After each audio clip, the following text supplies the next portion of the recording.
Otra conjura vaticana más. La Iglesia que fue y no es, y el fracaso de la modernidad.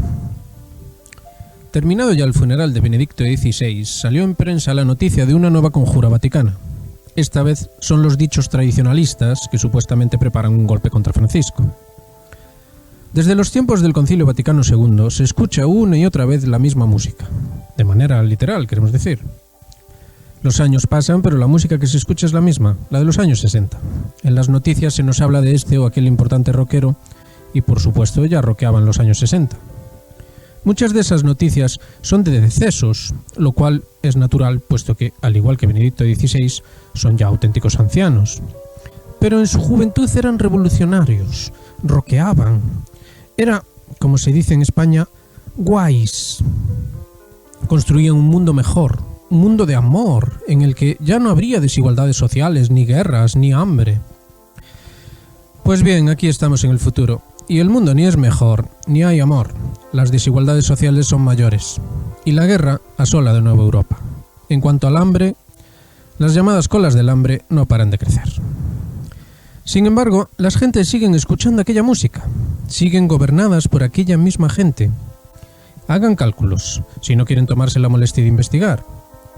Los mismos que metieron a Europa en una nueva guerra a gran escala además, eran los mismos que hablaban de amor en los años 60. Entonces, ¿de qué se hablaba en el Vaticano II? En pocas palabras, de la necesidad de modernizar la Iglesia, de rockearla, como dicen en Argentina. Ahora tenemos a un papa argentino, que si bien no rockea, sí podría escribir unas buenas letras de utopía rockera sesentera. ¿No es todo esto un poco extraño? La función que cumple ahora la Iglesia está clara. Es básicamente una ONG que apenas disimula ya el ser una institución de origen tradicional. ¿Qué debía? Primero, guardar la tradición. ¿Qué tradición? Si eso es malo. ¿Hay alguna canción de los Beatles hablando de la tradición? Debía también, en segundo lugar, administrar una serie de sacramentos que eran esenciales para la salud de las almas. Sacramentos. ¿Y eso para qué sirve? Además, el alma no existe, o quizás sí. Por último, en tercer lugar, la Iglesia debía servir de ejemplo, de buen ejemplo. Es decir, debía demostrar por sí misma que una fe, es decir, la tradición cristiana en este caso, que funcione a nivel psíquico, es decir, que administre sacramentos válidos, hacen que una sociedad funcione correctamente y que sus individuos puedan alcanzar la felicidad siempre y cuando, eso sí, fuesen capaces de cumplir estas condiciones. Y estas condiciones, aclarémoslo rápidamente, no son más que puro sentido común. Es decir, es sentido común que para que una familia sea feliz es necesario que no se prive a ningún miembro de su debida dignidad, ya sea por defecto, es decir, que se le sustraiga dicha felicidad, o por exceso, es decir, que un miembro de esa familia confunda su felicidad individual con el perjuicio de uno o varios miembros de dicha familia. ¿Estamos queriendo decir que esa iglesia tiene que ser una comuna hippie en la que se supone que todo lo antedicho va a ocurrir como por arte de magia? No. De hecho, estamos diciendo lo contrario.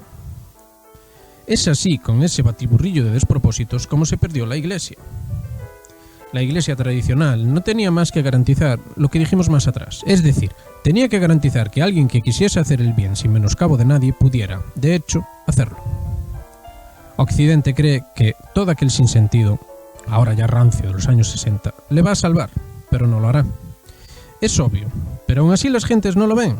Prefieren seguir canturreando canciones viejas de artistas ya muertos con ideas infantiles y sentimentalismo barato, como aquello de John Lennon. Imaginemos un mundo en paz, ¿verdad? Entonces, ¿por qué estamos en guerra? Aquello no eran más que ideas estúpidas. Aquella revolución era infantil. Y aquel estilo de vida no podía subsistir sin explotar a los demás, es decir, sin guerra. Lo único que demuestra toda esta nostalgia sesentera es el fracaso de Occidente, el fracaso grotesco de la modernidad misma.